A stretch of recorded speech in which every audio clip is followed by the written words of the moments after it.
आपको याद होगा जनवरी महीने में मैंने एक वीडियो आपके साथ शेयर की थी हीरानगर के एक गांव से। उस गांव का नाम नहीं बताया था आपको। कहानी दो बच्चों की थी जिनके माँ बाप की 2 साल पहले ही डेथ हो गई थी जब मैंने ये रिपोर्ट किया था जनवरी महीने में। 2 बच्चे थे, बानू और अंकुश। बानू बड़ा भाई जिसकी उम्र 15 साल और अंकुश की उम्र 10 साल। दोनों बिल्कुल अकेले रहते थे। आपको याद होगी छोटा भाई अंकुश एक बीमारी से ग्रस्त था। ये बीमारी उसको उसकी माँ से मिली थी। शायद उनके माँ बाप की मृत्यु इसी बीमारी के चलते हुई थी और अंकुश को ये बीमारी माँ से मिली है। दोनों बच्चे बिल्कुल अकेले थे। आपको याद होगा। छोटे भाई को क्या हुआ? बीमार है। कोई आता नहीं है आपके पास? नहीं। क्यों नहीं आते? छोटा बीमार है इसलिए? जी। यही कारण है। मम्मी पापा कहाँ हैं? मर के। माँ बाप के बारे में पूछता है? वो नहीं पूछता। अभी नहीं पूछता है। पहले पूछता था। इनमें तो लिखा करनी तो भगवान वो हला माँ प्यो नहीं जा ये ले आते हैं बच्चे उस हला माँ प्यो नहीं मरा 2-1.5 महीने बच के चलिए 2-1.5 महीने बच के चलिए। 2 दिन के बाद इस कहानी में इतना ज़बरदस्त फीडबैक आप लोगों ने दिया। ये कहानी आपके दिल को छू गई। मैं कहूँगा इंसानियत को छू गई। और मुझे लगता है कि ये पहली ऐसी कहानी थी जिसमें से 200 से 250 लोग यहाँ पहुँचे। और ये एक पहली कहानी है। यहाँ लोग अपनी जेब में पैसे डाल के आए थे कि इन बच्चों की मदद करनी है, लेकिन हमने किसी से पैसे लिए नहीं, क्योंकि एक ऐसा सरकारी मुलाजिम इस कहानी के अंदर आ गया। उसने कहा कि किसी से पैसे लेने की ज़रूरत नहीं है, इन दोनों बच्चों का घर बन जाएगा। लेकिन फिर भी आपने अकाउंट में 4 लाख से ज़्यादा डिपॉजिट किए। 2 महीने के अंदर अंदर हम इनका घर एश्योर करते हैं कि हम बनवाने में हेल्प पूरी करेंगे। हेल्प करेंगे, बन जाएगा, बनवा देंगे। 2 महीने में बन जाएगा। 2 महीने के अंदर ये नई छत इनको मिल जाएगी। श्योर। वो 4 लाख इस घर बनने में यूटिलाइज नहीं हुए। ये पुराना घर था और आज नए घर की शुरुआत हो गई है।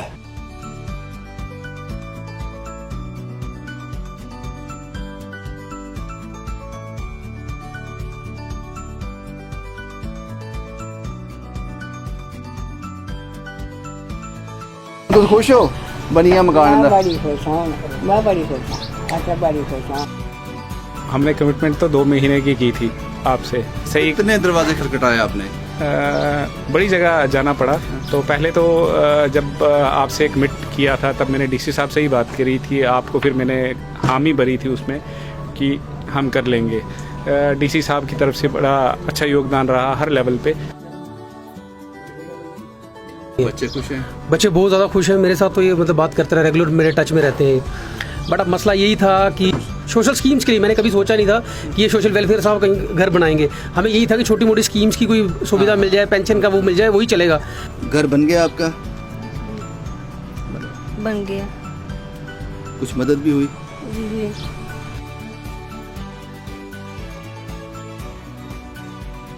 आज 5 महीने के बाद उन दोनों बेसहारा बच्चे बानू और अंकुश का घर तैयार है। आज उसमें स्लैब पड़ रहा है, लंटर पड़ रहा है और मुझे लगता है आने वाले चंद दिनों में ये घर पूरी तरह से तैयार हो जाएगा। और ये पुराना घर है जिसको अभी तक रखा हुआ है ताकि ये इसमें रह सकें, लेकिन मुझे लगता है कि आने वाले चंद दिनों में इसको भी डिसमेंटल कर दिया जाएगा। अब इसकी ज़रूरत नहीं है। ये घर बनकर तैयार हो गया। लेकिन यकीन मानिए ये पहली ऐसी कहानी थी जिसमें जो डोनर मदद करने के लिए आए थे हमने उनको मना कर दिया। सारी जिम्मेदारी एक सरकारी मुलाजिम ने ले ली, एक सरकारी अफसर ने ले ली और उसने कर दिखाया। उसने कहा था सब कुछ हो जाएगा। ये वही 2 बच्चे हैं, ये वही 2 बच्चे हैं। हाँ, ये खुश हैं अपने घर को लेकर। आज ये खुश हैं कि पेट भर खाना खा रहे हैं। आज ये खुश हैं कि इनके पास थोड़ा बहुत कुछ है जो आप लोगों ने इनके अकाउंट में डिपॉजिट किया। लेकिन माँ बाप की कमी आज भी महसूस करते हैं।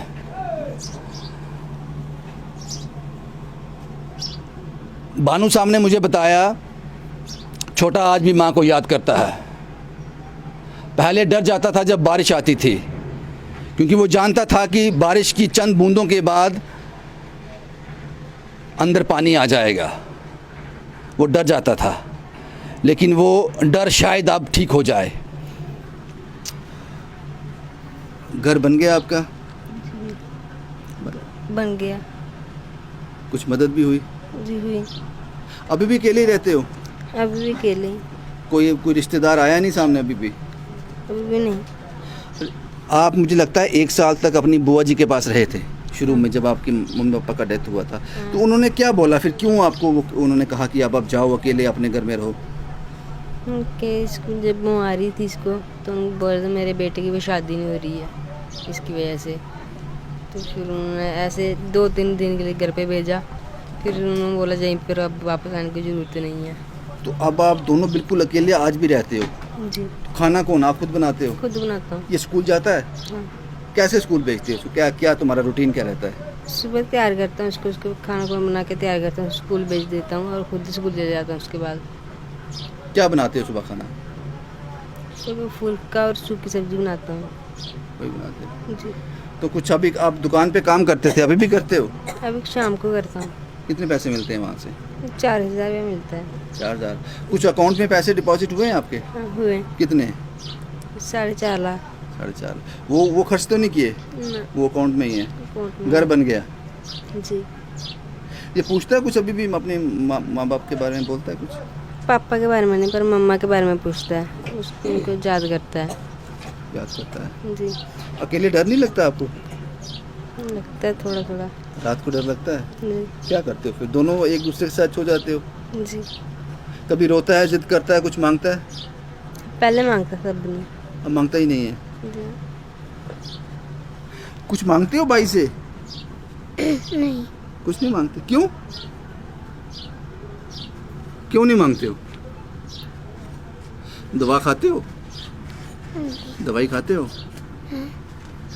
स्कूल जाते हो? स्कूल जाते हो? और ये कहानी मुझे बताई थी आरुष साहब ने। ये हेल्थ डिपार्टमेंट में वॉलंटियर काम करते हैं, और जो दवाई इनको पहुंचाते हैं वो आरुष साहब ही पहुंचाते हैं।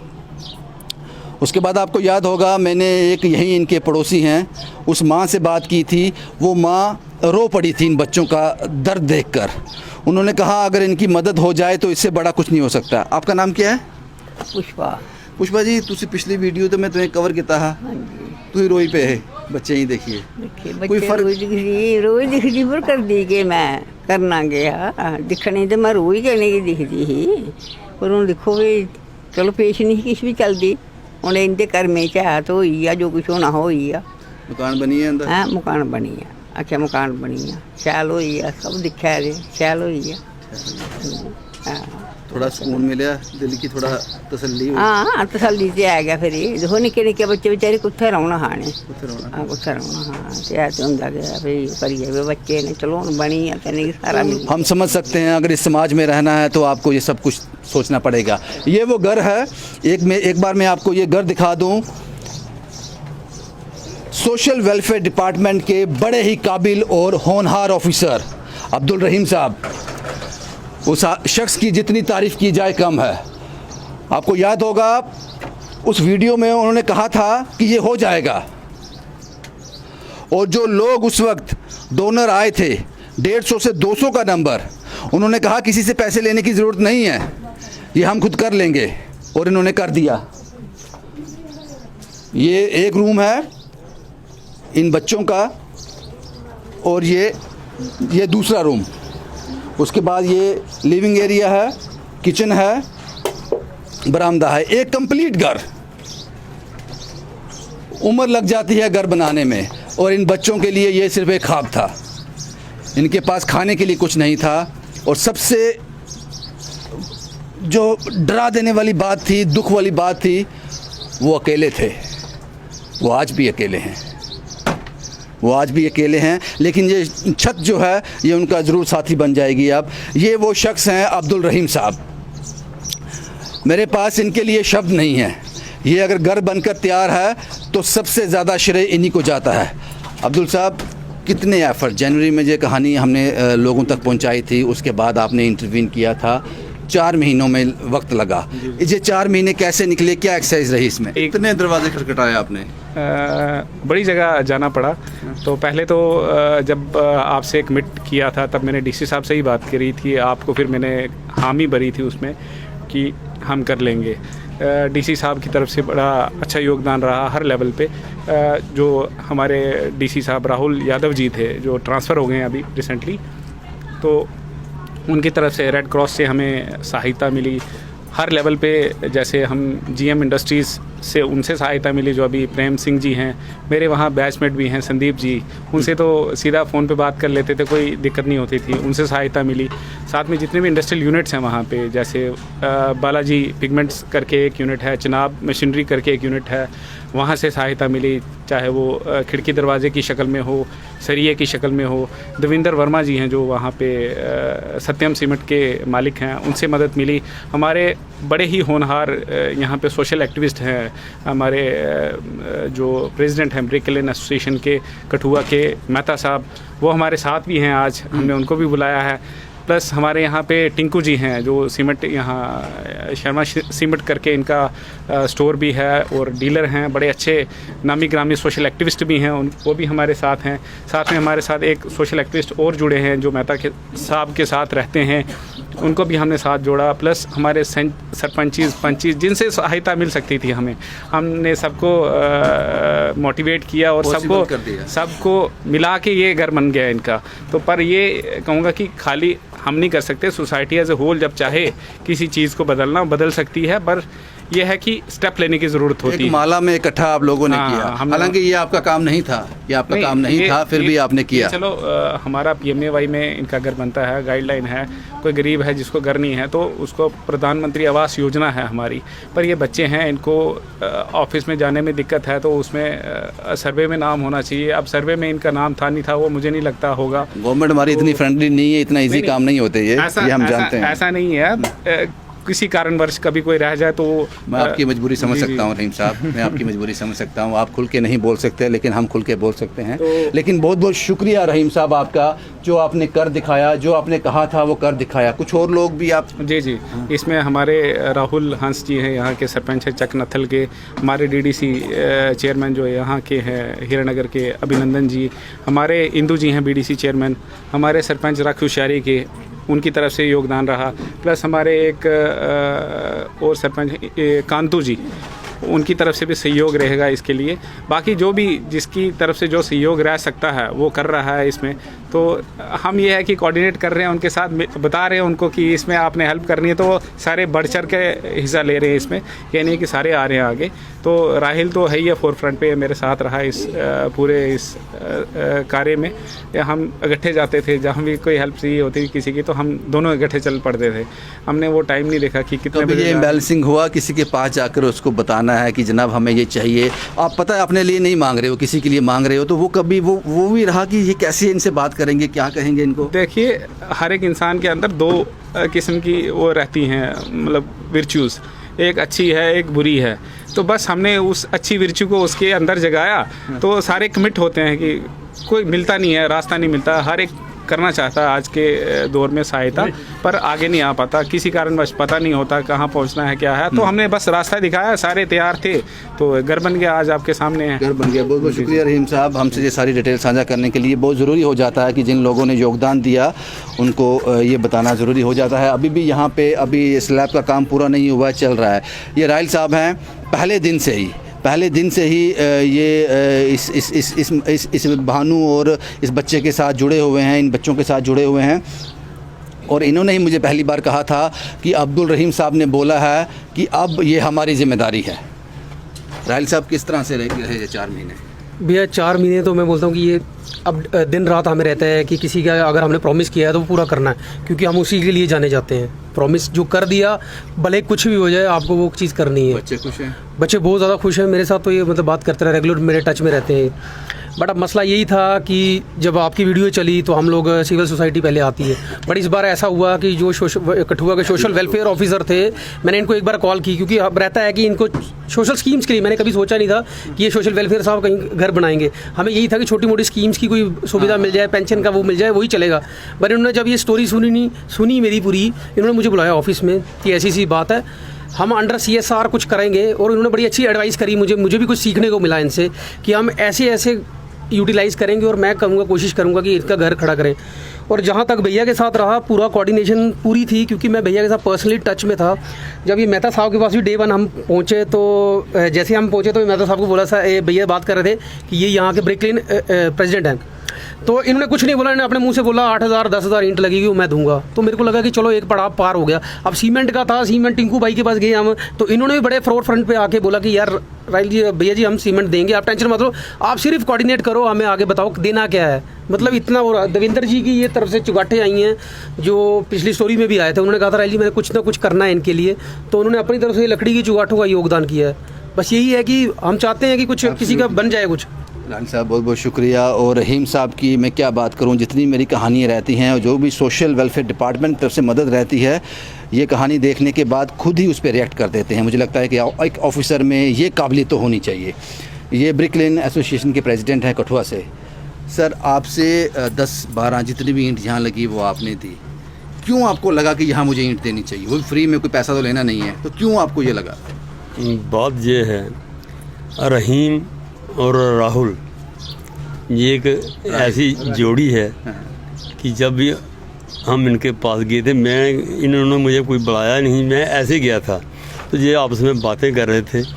तो ये कहने लगे हम ये काम करना चाहते हैं, तो उसके लिए कोई आप, मैंने कहा क्या करना चाहते हैं जी? एक गरीब लड़के हैं, उनके मकान नहीं है, वो भी अनाथ हैं। हमने कहा जी कितनी ईंटें चाहिए? इन्होंने कहा इतनी। हमने कहा जी मिल गई, जाओ। हमने दूसरे दिन ईंट बेच दी।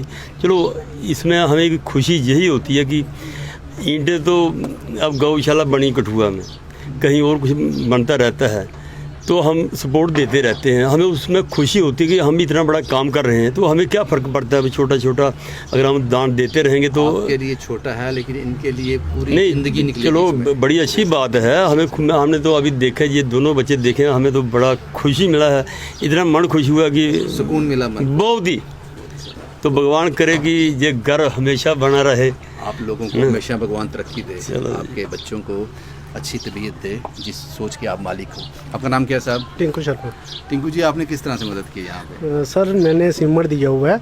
जब मैंने आपकी स्टोरी देखी थी उस टाइम, तो मैंने उसी दिन माइंड बना लिया था कि मैं कुछ ना कुछ सपोर्ट करूँगा। तो फिर भाई आए हमारे, तो इन्होंने बोला ऐसा काम। मैंने कहा मैं तो ऑलरेडी तैयार हूँ। तो इन्होंने बोला कि चलो जो भी होगा। तो मैंने कहा जो हमारी तरफ से मदद होगी वो हम करेंगे। उसी टाइम से हम भाई के साथ ही है। आपका नाम क्या सर? राजकुमार शर्मा। राजकुमार जी, किस तरह से आपने? सर, मैं मेहता जी के साथ था, तो मेहता जी ने मुझे कहा कि ये जो बच्चे हैं उनका माँ बाप नहीं है, वो बॉर्डर पे हैं, वहाँ उनके पास कोई कामकाज भी नहीं है। तो सोशल वेलफेयर ऑफिसर साहब ने ऐसे ऐसे कहा। मैंने कहा कि आप ऐसे भी लोगों की इतनी मदद करते हो तो ये भी करनी चाहिए। तो फिर आज मुझे बहुत खुशी हुई कि इतना मजबूत मकान, इसकी जो रेशो है वो भी मैं देख रहा हूँ काफ़ी अच्छी है। और जहाँ देखकर बहुत अपने आप को वो होगा कि ऐसा आगे भी चलना चाहिए लोगों। कभी सुना है आपने एक, जी शुक्रिया, कभी सुना है आपने कि एक सरकारी अफसर जो है वो लोगों के पास जा रहा है, उनके दरवाजे खटखटा रहा है? तो मुझे लगता है कि ऐसे ऑफिसरों की कमी बहुत ज़्यादा है। हालांकि अब्दुल रहीम साहब की वो इतना खुल के नहीं बोल पाते, उनका काम बोलता है, कुछ बंदिशें ज़रूर होती हैं, लेकिन मैंने ऐसे अफसर बहुत कम देखे हैं। बड़े पहाड़ में चढ़ा हूँ, लेकिन ऐसे अफसर जो एकदम से रिएक्ट करते हैं बहुत कम है। ये बच्चे, अब मुझे लगता है कि इनको किसी चीज़ की ज़रूरत नहीं, एक अच्छा अमाउंट इनके अकाउंट में है, घर इनका बन गया, सबसे बड़ी जो प्रॉब्लम थी वो हल हो गई। लेकिन माँ बाप की कमी ये तब तक महसूस करते रहेंगे जब तक ये एक बालिग उम्र में नहीं आ जाते। माँ बाप का प्यार इनको मिला ही नहीं, और उसके ऊपर से वो बीमारी जिसने इनके माँ बाप को खा लिया। लेकिन आप लोगों ने दामन थाम लिया उनका, उनके सर पे हाथ रख दिया। ये आप लोगों का आशीर्वाद है, ये घर जो है ये आप लोगों का आशीर्वाद है। और ये पहली ऐसी कहानी जिसका मैं अंत करने जा रहा हूँ, जिसमें एक सरकारी अफसर ने बहुत ही शानदार काम किया। उसका नाम है अब्दुल रहीम। कुछ कहना चाहते हैं साहब? जी जी, इसमें मेरे से एक नाम छूट गया। इंफॉर्मेशन डिपार्टमेंट के हैं गुरप्रीत सिंह जी। उन्होंने भी बड़ा अच्छा योगदान दिया है। अच्छा थोड़ा सा अमाउंट इनके लिए दिया था, लेबर के लिए हमने वो यूटिलाइज़ किया 21,000 रुपये। प्लस हमने भी अपने सोशल वेलफेयर डिपार्टमेंट के जो हमारे एम्प्लॉइज़ हैं उन्होंने भी कुछ थोड़ा बहुत अमाउंट कंट्रीब्यूट किया, उन्होंने भी लेबर के लिए दिया है। प्लस इसके घर को कंस्ट्रक्ट करने में हमारा 1,15,000 की कमिटमेंट हुई है, जो यहाँ के कंट्रैक्टर हैं उनके साथ।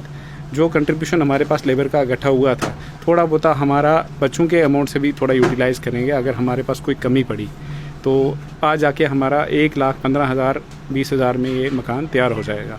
तो बाकी यहाँ पे हमने टाइलिंग के लिए हमारे सरपंच हैं कांतू जी, उनके पास अपनी भी फैक्ट्री है, टाइल्स बनाते हैं, इंटरलॉकिंग टाइल्स। उनके साथ हमने बात की थी तो वो कमिट किया उन्होंने कि हम यहाँ के लिए टाइल्स देंगे। तो ये है कि आज जाके अच्छा इनका रहने के लिए पूरा सुविधा बन जाएगी और पूरा फर्निश होगा पक्का इंशाल्लाह। तो बाकी यह है कि मैं लोगों से इल्तिजा यही करूँगा, हीरानगर के या कठुआ के लोगों से, कि अगर कोई ऐसा नीडी आपके माइंड में है हमें अप्रोच करें और ख़ुद भी अपने लेवल पे आप काम करें इस मसले में, तो अच्छी सेटिस्फेक्शन मिलती है इंसान को और नींद भी अच्छी आती है। और जो हमारे रिलीजियस टीनेंट्स हैं, जो रिलीजियस प्रिंसिपल्स हैं, तो हम उस पर अच्छी तरह उतर सकते हैं। एब्सोल्युटली साहब, बहुत बढ़िया आपने कहा। और मुझे लगता है ये कहानी उन सभी अफसरों के लिए एक इंस्पिरेशन है, एक सीख है। पता नहीं मैं इतना मजबूर क्यों हो गया, पहली बार शायद किसी सरकारी अफसर की इतनी तारीफ़ की है मैंने। वो उसके हकदार हैं, उनका काम बोल रहा है। बस यही था, इस कहानी को वाइंड अप करना ज़रूरी था। 2 महीने का वक्त था, 4 महीने लगे, लेकिन वक्त लगता है। राहिल साहब कुछ कहना चाहते हैं? ये लगभग अभी 1 महीना और लग जाएगा, 1 महीने तक ये पूरा इनका घर फिनिश हो जाएगा, तो फिर हम इनको यहाँ पर करवा देंगे। और बेसिकली बात यह है कि जब मैं अब्दुल भैया के साथ जैसे किसी सीमेंट लेने भी गया, मैंने पहला एक सरकारी अफसर देखा है। हमें भी लगता है जब हम सरकारी डिपार्टमेंट में जाते हैं, प्रोटोकॉल होता है, स्टेटस होती है, बट पहला एक सरकारी अफसर देखा है जो उनके पास जाकर खुद रिक्वेस्ट कर रहा है कि इन बच्चों के लिए विदाउट रिलीजियस बायस भैया। एब्सोल्युटली। इस कहानी का भी सुखद अंत हो गया। इन दोनों बच्चों को हम इनके माँ बाप का प्यार तो नहीं दे सकते, वो एहसास तो नहीं दे सकते, लेकिन ऐसी ज़िंदगी ज़रूर दे सकते हैं जिसमें ये सुरक्षित रहें। शुभम कुमार के साथ Ravindra Singh, the state sentinel के लिए।